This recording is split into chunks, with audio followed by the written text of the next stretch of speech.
Yes, absolutely. Baseball should erect permanent monuments to two of its greatest players, one of which was my teammate when I played for the Montreal Expos. Folks, this is Mike Stenhouse with a kind of unique Sten Reacts. Normally, I react to political situations, especially with policies having to do with that impact the people of the state of Rhode Island. But today, I'm going back to way back in my past when I was a professional and Major League Baseball player, where I spent most of my time in the major leagues with the Montreal Expos, where I was the teammate of Pete Rose, who is, as you may have seen, has been in the news recently. Get to that in a second. But first, I want to contrast. The trend by the woke left has been to tear down statues of our nation's history, to tear down and try to erase memories of people or issues that they're not comfortable with, even though they were important facets of American history. Baseball, and by the way, I should also mention, baseball has its own politics. It's not public policy politics, not governmental politics, but boy, does baseball have its own politics, and we're going to get into that in just a second as well. There's also a unique Sten Reacts, because normally I don't do Sten Reacts here in the dugout, but this is a baseball issue, so we're going in the dugout with the baseball, with my full Expos regalia here on this old beat up hat I have and this nice jersey I have with my name on back. But Pete Rose was my teammate, and as you may have seen in the news, you got to give the guy credit. Donald Trump, like him or not, Donald Trump has done it again. His actions have initiated that Pete Rose, Shoeless Joe Jackson, and others have now been removed from baseball's ineligible list, or removed from baseball's banned list, which will now make them eligible to be considered for baseball's Hall of Fame, where both, in my view, Pete Rose and Shoeless Joe Jackson deserve to be. All right. So what's the full story here? Well, this was a pretty sweeping decision. Donald Trump, about, I don't know, what was it, 2 months ago, said he was pardoning Pete Rose. Now, Pete Rose had committed, in addition to betting on baseball, which went against baseball law. Apparently, Pete Rose had some problems with the IRS with his tax returns, and he was convicted there as well. I'm not sure what penalty he may have, or fine, or I don't think he went to prison. But apparently, Trump pardoned him of that with the whole idea to stir a conversation. Hey, if I can pardon him from his federal crimes, maybe baseball, now that Pete Rose is dead, maybe Pete Rose should reconsider whether or not he should be eligible for the Hall of Fame. And sure enough, that action by Donald Trump stirred enough discussion, and here we are, I don't know, 6, 8 weeks later, and now Major League Baseball has, and its commissioner, Rob Manfred, just yesterday, Tuesday, removed Pete Rose, Shoeless Joe Jackson, and other deceased players from Major League Baseball's permanently ineligible list. Okay, I want you to know also, I'm going to be going back and forth to two articles I've got up on my screen, both by on ESPN, one by Don Van Natta Jr., one by Dan Wetzel. I'm kind of using it as a guide for my discussion because I have a lot to say on this. But I want to make sure you give them credit for some of the facts and some of the opinions they express. Now, Joe Jackson, as you may know, was involved in the 1917 Black Sox scandal, where it was clearly evident and pretty much proven, even though they were acquitted later on in a criminal court of law, that they accepted bribes to throw the 1917 World Series. Their Chicago White Sox team were heavy favorites in that series, and they did end up losing that series. Now, what makes it complicated, and apparently it's true that Joe Jackson took money, but Joe Jackson was an uneducated country bumpkin, if you would. In fact, that's why they call him Shoeless Joe Jackson. He used to play ball in his earlier and elder days. He didn't have enough money to buy shoes or cleats. But anyway, not when he was playing Major League Baseball, of course, but at other points in his life. So he took the money, and he ended up having an outstanding World Series. Hit like 379 or something like that, if I recall, in the World Series. Didn't make any errors in the outfield. So he didn't throw the series, but apparently he was aware of the scandal. Apparently he took money, maybe not even knowing why, who knows. But he was guilty. He was guilty of it. Pete Rose, guilty, yes, of betting on baseball. I can tell you, in every locker room, big signs, it is illegal to bet on baseball, the strictest penalties, blah, blah, blah. I don't remember what it says exactly. Everybody knew it. Pete Rose was guilty. The question is, they needed to be punished, but for how long does the punishment continue? Now, Pete Rose was my teammate and friend in 1984 with when I played for the Montreal Expos. I was there 82, 83, and 84. They were the organization that drafted me in 1980. I worked my way up to the major leagues with them. And Pete Rose and I became very, very good friends. We played a lot of cards together. Yes, we bet money on when we played cards. Pete wouldn't play any other way unless there was money involved. And that was part of his downfall. But all-time hits leader in Major League Baseball. I was there when he got his 4,000th hit on his way to breaking Ty Cobb's record. I'll never forget, it was in Montreal's Olympic Stadium. Jerry Koosman of the Cubs was pitching. Pete Rose was batting right-handed. He was a switch hitter, if you don't know, and he hit a double down into the right field corner for his 4,000th hit. And that was a huge moment, the second player in the history of baseball to get 4,000 hits. And then he would later go back to the Reds as player manager, and he would subsequently in the next year or two break the record as player manager for the Cincinnati Reds. And he would go on to get more hits after that as well. Clearly, one of the greatest players in the history of baseball. Now, we also have a lot of other Hall of Fame caliber players. And I want to say this right off the bat, who are not in the Hall of Fame. You think of Barry Bonds and Roger Clemens, right? And even Mark McGwire, there's Sammy Sosa in that, and others, Jose Canseco. Clearly all Hall of Fame caliber players, but they all took performance-enhancing drugs. Point being, their illegal or illicit actions could have been tied directly to their on-field performance as far as compiling a record for Hall of Fame credentials to be considered. Pete Rose, when he bet on baseball as manager after his playing days, had nothing to do with the 4,300 or whatever hits he amassed during his career. Had nothing to do with his on-field playing performance or his statistics. Same with Joe Jackson. Whether he took money or not in that World Series had nothing to do with enhancing his otherwise Hall of Fame caliber statistics, where it could certainly be questioned that Barry Bonds and Roger Clemens and those others I mentioned, because of their illegality in taking those drugs, those performance-enhancing drugs, might have bolstered their stats. So it's a very different case. So do not lump the two together. Look, they were guilty. They needed to be punished, but the question is how much. These are two of the greatest players in the history of Major League Baseball. They need to be enshrined in Cooperstown. They need to have monuments, permanent monuments on that wall with those other plaques in the baseball's Hall of Fame. Put whatever asterisks or notes you want. Was banned from baseball for X of time for accepting gambling, for gambling. Both of them were gambling related, Rose and Jackson.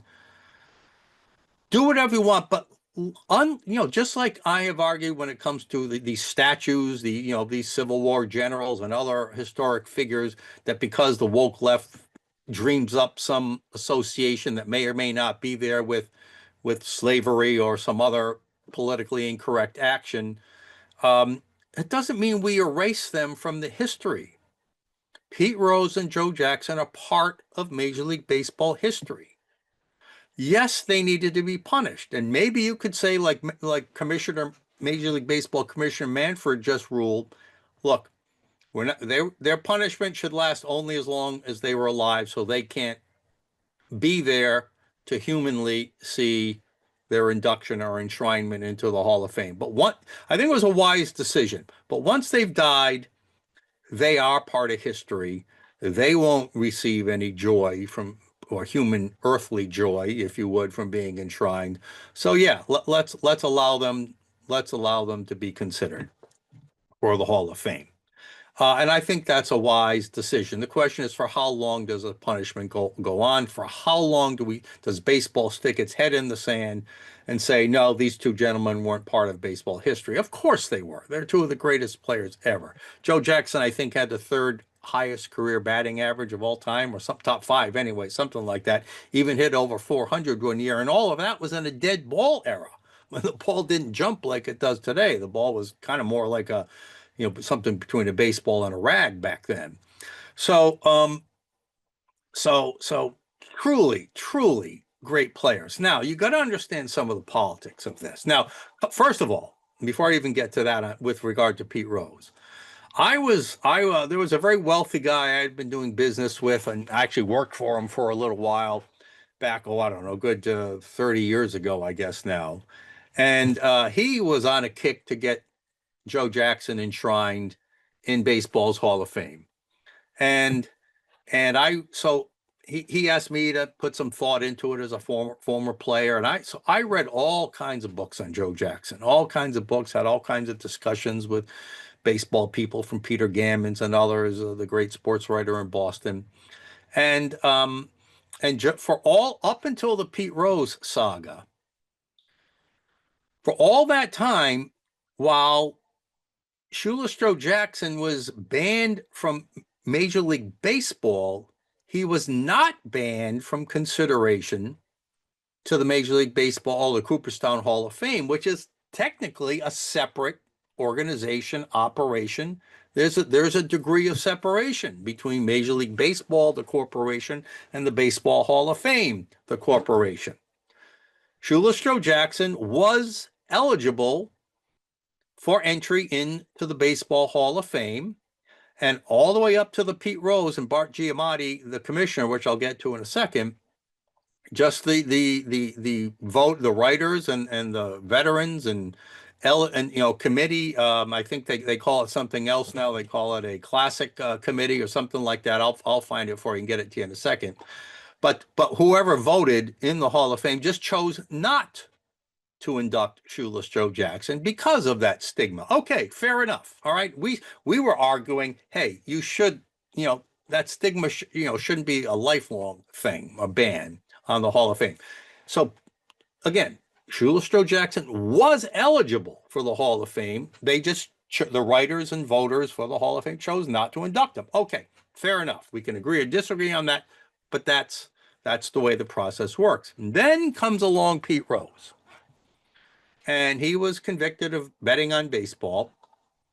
And then Commissioner Bart Giamatti decided to similarly ban Pete Rose from Major League Baseball, but still would be eligible for the Hall of Fame. It's just that the writers and the voters of the Hall of Fame would have to take into consideration whether that ban from baseball should whether they should vote to induct him or not. But they had that choice. But here's where the politics come in. But Bart Giamatti he was so personally insulted by Pete Rose and his apparent lack of contrition, and Pete was a pretty direct, stubborn guy, and he didn't like to admit fault and all that. And because of all that, Pete Rose decided to take it out personally on him, and he implemented a rule. Bart Giamatti, I think this goes back to 1991 or something like that. I'll find the date as I look through this article here, but the date doesn't really matter. He then made a rule: if you're banned from baseball, Major League Baseball, you are no longer eligible to go into the Hall of Fame. That means no longer could the Classic or Veterans Committee vote on Shoeless Joe Jackson, and nobody at the Baseball Hall of Fame could even consider voting for Pete Rose. Remember, they just decided not to vote for Shoeless Joe Jackson. But just to get at Pete Rose, former Commissioner Bart Giamatti implemented that rule just so no way, no how Pete Rose could be inducted into baseball's Hall of Fame. In essence, he changed the rules because he hated Pete Rose so much. Sound familiar? They're changing the rules all the time, in politics these days. When they don't like something, well, we'll just either change the rules or ignore the long-standing rules. So what happened this week Manfred took it back to where it was before the Pete Rose conviction, before we knew about Pete Rose gambling on baseball, before Bart Giamatti banned him from baseball. Okay, you may still be permanently banned from baseball, but what the new ruling says, but if you are deceased,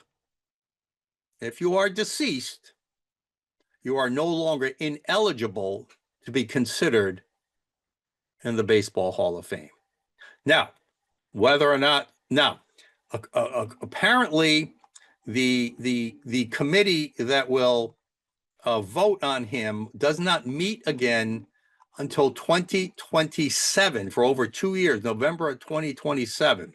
It's called the, why can't I find the name? I was just looking. It's called the Classic Committee or something like that.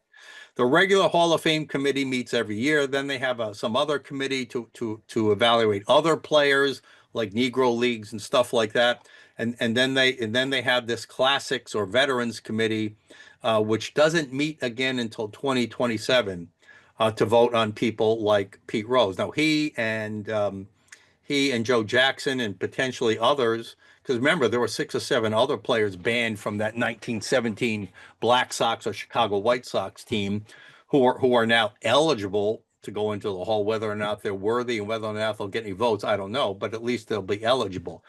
You first have to make the ballot to be voted on, and I'm sure Pete Rose and Shoeless Joe Jackson will make the ballot. Then it's up to the writers to get a 2/3 majority or a 75% majority, something like that, to decide if they will indeed be enshrined. So if Pete Rose and Shoeless Joe Jackson are to go into baseball's Hall of Fame, it would not be before the spring of 2028, basically almost 3 years from now. But at least the process is underway. Okay, that's the backdrop. That's how it all works. My opinion is this is long past due. This idea of shutting out history, whether it's political history, whether it's Civil War history, whether it's baseball history, is not what we should do. We can put whatever asterisks, footnotes, commentary we want on it, but burying your head in the sand, pretending that certain people or events didn't exist, there's no way to run an honest and transparent society or to run an honest and transparent baseball league and associated Hall of Fame. It's just no way to do it. Pete Rose was nicknamed Mr. Baseball for a reason. He epitomized. Look, let me wrap up Shoeless Joe. Shoeless Joe is one of the greatest hitters of all time, period. He made a major mistake. He was punished. But even in America, there's only a couple of crimes where the punishment goes on forever. Shoeless Joe Jackson shouldn't have had a lifetime ban, and he certainly shouldn't have had a permanent ban from the Hall of Fame. As one of the greatest players ever, I'm so pleased for him that he'll be duly considered. And I think he will be elected into the Hall of Fame, because I think what Manfred has done, he's changed the whole dynamic now. He's basically saying by reversing Bart Giamatti's rule, if you would, Manfred's also saying, writers, it's okay to consider these people now. Even though you could have considered Joe Jackson before, that stain you probably interpreted as we would not be happy if you voted him in since he's banned from Major League Baseball. But I think Manfred's saying, hey guys, hey writers and gals, guys and gals, do what you want, do what you think is best. We're okay with it. And that applies to Shoeless Joe Jackson and Pete Rose. But Pete Rose was nicknamed Mr. Baseball. Here's a guy did not have tremendous, he was relatively short, very stocky. He had decent speed, but he was not a gifted natural athlete. This is a guy who strengthened himself, worked his butt off to become the all-time hits leader in Major League Baseball. A switch hitter, a hustler. Charlie Hustle was his other nickname. Always running, always diving, playing hard. I mean, you might remember the All-Star game where he dislocate the shoulder of Ray Fosse, the catcher, when he barreled into him at home plate on a close play. Hustling I mean, he would yell at me as a player. He would yell at his managers. As a manager, he would yell at his player. He would yell at his teammates if they deserved it. He understood baseball better than anybody I ever met. This guy had a baseball brain, and he had baseball talent, not natural talent. Baseball talent that he developed himself, and he became the all-time hits leader. I loved Pete Rose. I will say that flat out. I loved him. He had his flaws. Some of the great prophets in religion, David and, Saul, Moses, they all had their problems too, yet God didn't abandon them. Pete Rose is a flawed human being, yet baseball should not abandon him. And now they have reopened the door to his entry into the Hall of Fame. And I, for one, could not be any more pleased. I've don't know him that well, his young son, Pete Rose, who had a very brief minor league career himself. I don't even know if he was still married to his beautiful wife, Carol, at the time of his death. Pete had marital issues as well. Carol was his second wife. So I don't even know that. But if she's there, my best to Carol. But Pete Rose was what baseball is all about, and baseball's Hall of Fame will be that much more improved, will be that much more whole, will be that much more honest and transparent, if indeed the writers decide to enshrine him when they next vote in 2027. So again, thanks for watching this Sten Reacts. You can go to oceanstatecurrent.com, click watch, select Sten Reacts from the drop-down to see all my reactions, but this one's different. This one's not about governmental politics. This one's about baseball politics. And finally, politics was overcome by the ultimate now politician, Donald Trump. We're now for Donald Trump putting forth that pardon of federal crimes and therefore suggesting and initiating this discussion about allowing Pete Rose to be eligible for the Hall of Fame where he rightly belongs. None of this would have happened. And I'm a very happy former Montreal Expo right now. Of course, Pete Rose spent most of his career with the Cincinnati Reds and won world championships with the Philadelphia Phillies. And he played with me at the Expos, but he is a Cincinnati Red. I hope the town of Cincinnati is happy right now, even Philadelphia, even Montreal. But I certainly am, and I just wanted to share my thoughts and history because it's a complicated situation with you as well. So thanks for tuning in. Remember, let's not bury our greatest historical moments or people. For Sten Reacts, Mike Stenhouse out. We'll see you next time.